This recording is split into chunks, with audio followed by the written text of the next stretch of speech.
I'm writing this because I need people to understand what happened, even though half the time I still don't believe it myself. This was 6 months ago, when I first moved into my house after my divorce. Nothing fancy, just a small 2-bedroom place in the suburbs, but it was mine, you know? First place I'd owned by myself. The house had been empty for like 8 months before I bought it. Previous owner died, and the estate took forever to settle. Real estate agent mentioned it was a good deal because of that. Said the place just needed some updating, but was structurally sound. I didn't think much about it, just happy to finally have my own space after living with my ex for 10 years. First few weeks were normal, unpacking boxes, setting up furniture, getting used to living alone again. It's weird how quiet a house gets when you're the only person in it. You start noticing every creak and settling sound, but I actually liked the silence. Felt peaceful after years of constant arguing. Then I started noticing small things that didn't make sense. Food going missing from the pantry. Not big stuff, but like a can of soup here, box of crackers there. Thought maybe I was just forgetting what I'd eaten because honestly, the divorce had me pretty scattered mentally. Then my laundry detergent kept running out way faster than it should. I'd buy a new bottle, and 2 weeks later, it'd be almost empty. I started keeping better track of things, writing down what was in the pantry, marking the levels on bottles with a Sharpie. That's when I knew for sure something was wrong. Stuff was definitely disappearing, and sometimes things would be moved around like someone had gone through my cabinets and put everything back slightly wrong. The worst part was finding the footprints in the basement. I'd gone down there to check the water heater and saw muddy prints on the concrete floor leading to this crawl space access panel I didn't even know existed. The panel was behind some old shelving the previous owner had left. You wouldn't notice it unless you were really looking. My hands started shaking as I pulled the shelves away from the wall. The panel had fresh scratch marks around the edges like it had been opened recently. I know I should have called the police right then, but part of me thought maybe it was just from before I moved in. Maybe the home inspector had checked it. I opened the panel, and my heart just stopped. There was a sleeping bag in there, a camping lantern, empty food containers, bottles of water. Someone had been living in my crawl space, not just visiting, living there. There are books, a phone charger, even a small camping stove. This person had set up like a whole living space under my house. I backed away so fast, I knocked over the shelves and ran upstairs. Grabbed my phone with hands shaking so bad I could barely dial. Called 911 and told them someone was living in my house, in the crawl space, and I didn't know if they were there right now. The operator told me to get out of the house immediately and wait in my car. The police came within maybe 10 minutes, but it felt like hours. 3 officers went through the whole house, including the crawl space, found all the supplies I'd seen, but whoever had been staying there was gone. They took photos, documented everything, asked me tons of questions about when I'd noticed things going missing. But here's where it gets really messed up. They found more than just the crawl space setup. There was a hole drilled in the ceiling of the crawl space that went up into my bedroom closet floor. Small hole, maybe the size of a quarter, hidden behind my hanging clothes. Someone had been watching me sleep. They also found scratches on the inside of my heating vents, evidence that someone had been moving through the ductwork to get around the house. The detective said based on the amount of supplies and wear patterns, someone had probably been living there for months, maybe even before I moved in. They found receipts in the crawl space from 7 months ago, around the time the previous owner died. Whoever this was had been in my house longer than I had. They dusted for prints but didn't find anything useful. Whoever it was had been careful. The detective asked if I'd noticed anything else strange, any signs that someone had been in my living space. That's when I remembered the bathroom. My toothbrush had felt weird a few weeks back, like the bristles were flattened, but I thought I'd just been brushing too hard. The idea that someone might have been using my toothbrush made me want to throw up. I couldn't stay there anymore. Moved out that week. Didn't even care about losing money on the place. Put it up for sale immediately. But here's the thing that still keeps me up at night. During the 2 weeks it took to move out, with police doing regular checks, I kept finding evidence that someone was still coming back. Fresh footprints in the basement dust, the crawl space panel opened again even though I'd nailed it shut, food missing from the pantry even though I'd stopped buying groceries. One morning I found my bedroom door open when I knew I'd locked it from the inside. Whoever had been living there didn't want to leave. The house finally sold 3 months ago, but I still get letters forwarded from that address. Bills and names I don't recognize, medical appointments, credit card statements. The detective said it's probably identity theft stuff. Whoever was living there was using my address for their fake identities. But sometimes the mail has notes written on it in handwriting I don't recognize. Things like, "Thanks for the hospitality," and "See you again soon." I moved to a different city, changed my phone number, but I still check my crawl spaces and attic every single day. Still mark my food levels to see if anything goes missing. Because the detective told me something that made my blood run cold. These cases almost never involve random people. It's usually someone with a connection to the house or the previous owner. Someone who feels entitled to be there. I looked up the previous owner after all this, found his obituary, saw his photo. In the comments section, someone had written, "Sorry for your loss, your son must be devastated." But according to the estate paperwork, the previous owner had no children, no living relatives at all. That's why it took so long to settle. So who was the son? And where is he now? Because whoever was living in my crawl space knew that house better than I ever did. Knew about the hidden panel, the vent system, how to move around without being heard. They'd been there before I bought it, probably been there for years while the old man was alive. Sometimes I wonder if the previous owner even knew someone was living in his walls, or if that's why he died alone with no one finding him for 3 days. Because the person who should have been taking care of him was too busy hiding in the crawl space, waiting for the house to be empty.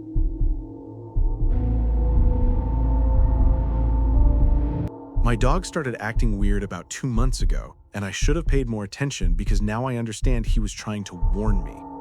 This is going to sound crazy, but I need to tell someone what's been happening because I'm starting to think I'm losing my mind or someone is deliberately trying to make me think I am.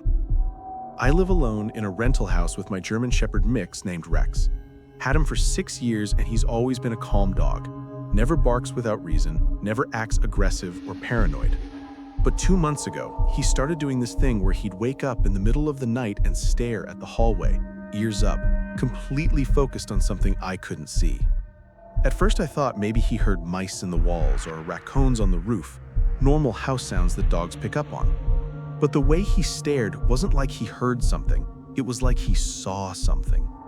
He'd track movement with his eyes, following something invisible down the hallway toward my bedroom, sometimes growling low in his throat. This happened maybe 3 or 4 times a week, always between 2 and 4 in the morning. I'd wake up to Rex standing at the foot of my bed, staring into the darkness, body tense like he was ready to attack. I'd turn on the lights and there'd be nothing there, but Rex wouldn't relax for hours, just kept watching the hallway like he was waiting for something to come back. I took him to the vet, thinking maybe he was sick or having some kind of neurological issue. They ran tests, everything came back normal, said maybe he was just getting older and more sensitive to sounds. But Rex was only 7, not old enough to be having age-related problems. The vet suggested it might be anxiety and prescribed some medication. I gave him the meds for a week, but his behavior got worse, if anything.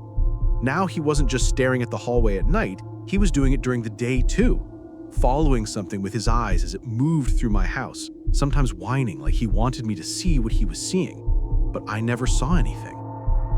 Then I started noticing other things that made my skin crawl. Small items moved around the house when I wasn't looking. My coffee mug relocated from the kitchen counter to the living room table. a book I'd been reading appearing in different rooms, keys that I always left on the hook by the door ending up on my dresser upstairs. At first, I thought maybe I was just forgetting where I put things. Maybe I was more stressed than I realized and my memory was suffering. But then I started deliberately placing things in specific spots and checking them throughout the day. A pen on the coffee table, exactly parallel to the edge. A pair of shoes perfectly aligned by the door. Every time I'd come back later, they'd be slightly moved, just a few inches, just enough to notice. I set up my phone to record video while I was out running errands one afternoon. Watched the footage later, and my heart nearly stopped. Rex was in frame, lying on his bed, and at exactly the 12-minute mark, he suddenly jumped up and started barking at the stairs. Not aggressive barking, more like alert barking, like he was announcing someone's arrival. He barked for maybe 30 seconds, then went quiet, sat down, wagged his tail briefly like he did when greeting someone he knew. Then he just watched something move through the frame, his head tracking from left to right, following movement I couldn't see on the video. After about 2 minutes, he lay back down like everything was normal. I rewatched that section frame by frame, looking for any evidence of what Rex was reacting to. Couldn't see anything. No shadows, no movement, nothing. But Rex was definitely responding to something real in his perception. The way his body language changed from alert to friendly suggested he'd gotten used to whatever presence was in my house. That's when I started finding the other evidence, small things that made no sense. The bathroom trash can would be full even though I'd just emptied it. Extra dishes in the sink that I didn't remember using. My shampoo and soap running out way faster than they should. And sometimes, just sometimes, the bathroom mirror would be fogged with steam when I came home, even though I hadn't showered that day. I called the landlord and demanded they check for break-in signs. Maybe someone had a copy of my key. They sent someone over who checked all the locks and windows, said everything looked secure, suggested maybe I was confused about my own routines. That's when I realized no one was going to believe me because there was never any proof. Every morning I'd find new evidence that someone had been in my house while I slept. A chair pulled out from the kitchen table, the TV on a channel I never watched, footprints in the carpet that weren't quite mine, slightly larger, slightly deeper. But by the time I thought to take photos, the footprints would fade, or I'd convince myself I was imagining the size difference. Rex stopped sleeping. He'd stay awake all night watching, sometimes whining softly, sometimes just staring with this resigned expression, like he knew something was there but had given up trying to alert me about it. I started sleeping in the living room with all the lights on, but even then I'd wake up to Rex staring at the stairs, or the kitchen, or the bathroom door. The breaking point came 2 weeks ago. I woke up at 3 in the morning to Rex growling, really growling. Not the alert sound, but the serious warning sound he only made when he felt threatened. I turned on the lights and he was focused on my bedroom closet, hackles raised, teeth showing, backing away slowly like something was coming out of there. I grabbed my phone and called 911, whispered that someone was in my house, in my closet, my dog was going crazy. The operator said to get out of the house and wait outside, police were on their way. But I couldn't make myself move, couldn't take my eyes off the closet door that was slowly, almost imperceptibly opening. Rex lunged forward barking and I screamed, ran out of the room, down the stairs, out the front door, into the street. Police showed up maybe 5 minutes later and searched the entire house top to bottom. Found nothing. No one in the closet, no one anywhere, all doors and windows still locked from inside. They said maybe Rex had seen a mouse or spider, suggested I might be experiencing stress-related paranoia. But here's what they didn't see, because I only found it after they left. In my closet, hidden behind my hanging clothes, was a small nest of blankets and food wrappers. Evidence that someone had been sleeping there, maybe for weeks. When they heard Rex's aggressive barking, they must have fled through the window I'd left cracked open for air. I moved out the next day. Didn't even pack properly, just threw stuff in boxes and called my dad to help me load a truck. The landlord tried to charge me for breaking my lease, but I threatened to sue them for not properly securing the property. They dropped it, but I never got my deposit back. Rex is different now, more anxious, won't sleep unless I'm in the same room, constantly checking corners and doorways like he's still looking for something. The vet says it's PTSD, that he experienced something traumatic and now doesn't feel safe anywhere. I'm in a new place now, second-floor apartment with better security, but I still wake up sometimes to Rex staring at the door or the closet or the bathroom. And I wonder if we're really safe, or if whatever was in my old house has followed us here. Because sometimes, just sometimes, I come home and things aren't quite where I left them. And Rex knows. He always knows. This happened in Montana last fall, and I still don't drive mountain roads alone anymore. Still check my mirrors more than I should. I was burned out from work, couldn't handle the city noise anymore. Needed to get away from everything. Found this cabin rental that looked perfect, completely isolated. Photos showed this beautiful log house surrounded by pine trees. Host seemed professional enough, answered my questions, said it was on public forest land so I could hike wherever I wanted. Exactly what I needed, just me and nature for a long weekend. The drive took forever, these winding roads that seemed to go on for hours. When I finally found the place, it looked just like the photos, which was a relief. Perfect log cabin, wraparound porch, amazing views. Inside was rustic but comfortable, had everything I needed. No Wi-Fi, like they advertised, which was exactly what I wanted. Spent the first evening reading by the fire, listening to wind in the trees. Felt like I could finally breathe again for the first time in months. Next morning, I decided to explore the area. There was this trail behind the cabin that led up into the hills. Maybe half hour into the hike, I see something that stops me dead. Another cabin through the trees, probably 500 yards away. But this one was different. Had solar panels, satellite dish, looked way more modern than mine. I pulled out my binoculars to get a better look, and my stomach dropped. There were people moving around outside, but they weren't dressed like campers or hunters. They were wearing what looked like medical scrubs, carrying equipment, loading stuff into vehicles. And there was a sign I could barely make out that said something about wildlife research.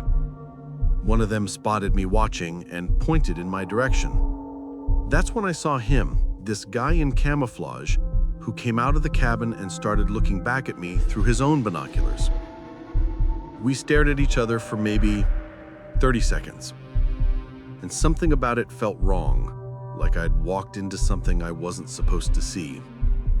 I packed up quick and headed back to my cabin. Kept looking over my shoulder the whole way. That afternoon, I'm trying to read when I hear an engine coming up the road. Through the window, I see a pickup truck driving real slow past mine. My heart started pounding for no reason I could explain. The truck stops, and this guy gets out. Same person who'd been watching me from the other cabin, probably 50s, wearing hunting gear and carrying something that made my blood freeze. Not a hunting rifle, but something that looked military, like an assault weapon. He walks up and knocks on my door. When I open it, he smiles, but his eyes are dead cold. "You're staying in the Mitchell place," he says. Not a question, just a statement. "I'm Dale. We run wildlife research up here. Wanted to make sure you understood the boundaries." The way he said boundaries made every hair on my neck stand up. I tried to keep my voice steady, even though my heart was hammering. "What kind of research?" He shifts the weapon to his other hand, still not threatening, but making sure I see it. "Government contract. Classified. People who wander into restricted areas sometimes don't make it back." That didn't sound like any wildlife research I ever heard of. "I'm just here for the weekend," I managed to say. "Don't plan on hiking much." He nods slow, like he's deciding to believe me. Smart, because the last few guests who stayed here, they got curious. Had to be relocated. Relocated. Not arrested, not escorted out. Relocated. What the hell did that mean? After he left, I tried calling the host, but my phone had no signal. Spent the rest of the day feeling like there were eyes on me from the trees. Every sound made me jump. That night I couldn't sleep. Kept hearing vehicles moving around in the distance, voices carrying through the forest. Sounds like heavy equipment running. Around 3 in the morning, I saw lights moving through the trees. Not flashlights, but something bigger, like floodlights on vehicles. I crept to the window and saw a convoy of black SUVs driving past my cabin toward the research facility. But these weren't government vehicles. They had no markings, tinted windows, looked more like private military. Whatever they were doing up there in those mountains, it wasn't official wildlife research. In the morning, I packed while it was still dark. Wanted to get out before anyone noticed. As I drove down the mountain, I passed a checkpoint I hadn't seen coming up. 2 guys in tactical gear flagged me down, asked for ID, wanted to know what I'd seen during my stay. I lied and said I'd stayed inside the whole time, just wanted to read and relax. They let me go, but I could see them writing down my license plate, probably running my information. When I got cell service back, I tried researching the area but found almost nothing online about any research facility. What I did find were missing person reports, hikers who disappeared in that region over the past few years, hunters who went out and never came back, even a few journalists who were investigating something in the area before they vanished. All the reports mentioned the victims were last seen near the same general coordinates. I tried reporting what I'd seen to the Forest Service, but they said they had no record of any government research in that area. When I mentioned the checkpoint and the armed guards, they got real quiet. Said they'd look into it, but warned me not to talk to anyone else about what I had experienced. That was 8 months ago, and I never heard back from them. The rental listing disappeared, but I found what looked like the same cabin listed under different names in other states. Same photos, same layout, just different locations. When I tried to report them, the platform said they couldn't verify it was the same property. I still wonder what they were really doing up there in those mountains. What kind of research requires military weapons and black SUVs? What happened to the guests that got too curious, the ones who had to be relocated? And whether that checkpoint is still there. Whether Dale and his team are still disappearing people who see too much. Sometimes I get paranoid that they tracked me down, that they know I reported them. Every unknown number that calls, every car that follows too close. I wonder if it's connected to what I witnessed, because whatever they were protecting wasn't wildlife research, and people who threatened to expose it seem to have a habit of vanishing without a trace.